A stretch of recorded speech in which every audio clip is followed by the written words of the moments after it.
बाक्य द्वारा मान को आशीर्वाद करंतु ए समय रे पुणी हमें प्रार्थना करबा हम माने ए समय रे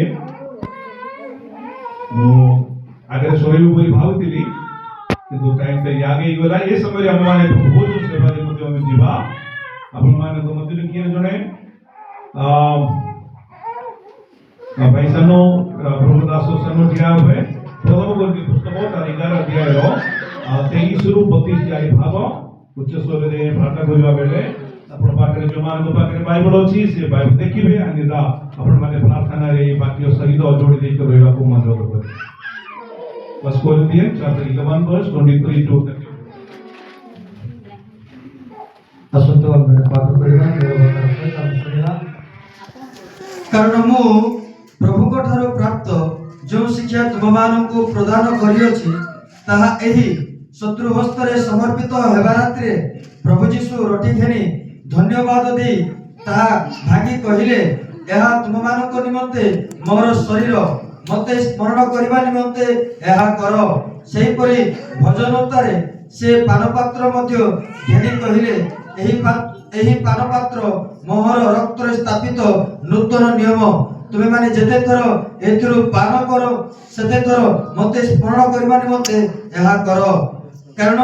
जेते थर तुमे माने एही रोटी भोजन करो और एही पान पात्ररु पान करो सेते थर तुमे माने प्रभुकर आगमन पर्यंत ताहाकर मृत्यु प्रचार करूछ अतएव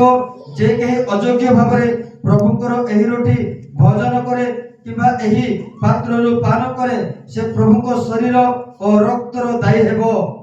किंतु मनुष्य अपना को परीक्षा करू आउ सही परि भाबे ए रोटी भोजन करू आउ एही पान पात्ररु पान करू कारण जे प्रभुको शरीर को विशेष न मणि भोजन करे ओ पान करे से अपना दंड निमंते भोजन करे ओ पान करे ए हेतु तुम मानक मध्य रे अनेक दुर्बल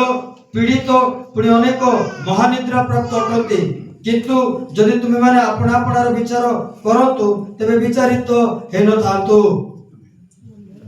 आपण माने ए समय रे प्रार्थना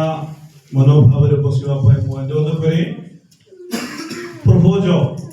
प्रभु जीशुकर मुख्य आदेश मध्यरो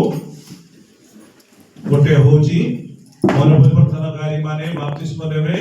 तापरे समाने प्रभु रे अंश ग्रहण करबा पय लिखा जाय छी हम सामने रे रोटी एवं द्राक्ष रस एठी रखा जाय छी एटा कोन बोली आपण माने समस्त जानि छथि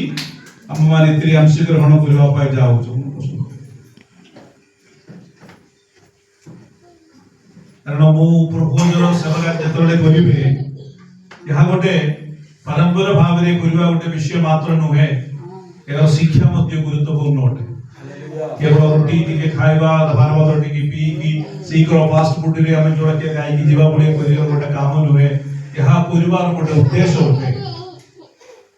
प्रभु जो होची जने विश्वासी को निबंधे ताकर जीवन को ईश्वर को सामने रे पुनर्समर्पण करबार गोटे सुजोग प्रदान करबा समय होता this is an one more opportunity to make a new commitment तो दुआ समर्पण करबारो समय स्वरूप हमारे ये विषय को हम माने देखिबा को पाउ कारण यदि आपण जानु छु रोटी आपण जानु छु नै समस्त जानु छु रोटी माने कोन एटा यीशुଙ୍କର शरीर को बुझाउ ये द्राक्ष रस रक्त को बुझाउ माने जने मनुष्य तादर शरीर संपूर्ण भाव रे कालवरी रे हम जने समर्पण करिथिबा विषय को स्मरण करी ए कार्य हम करिछु से व्यक्ति की आपण माने जानि छु से व्यक्ति होचदी हमार प्राणदाता प्रभु यीशु काई हम स्मरण करबा अछि हमानकर समस्तंकर अपराध निमंते से कोन बोले मृत्यु मरण बोले बोल लिखा है से हमार के निमंते अभिशाप्त हेले हमार के निमंते कर्ण प्रभुरित हेले हमार के निमंते दुख श्रवण कले तेनु कोई जन कृष्ण विश्वासी को दायित्व रहउची एतिरे अंश ग्रहण करबा पाई हुआ जाय जी प्रथम शताब्दी मंडली प्रतिदिन यहा बोली आसुती it was in a daily basis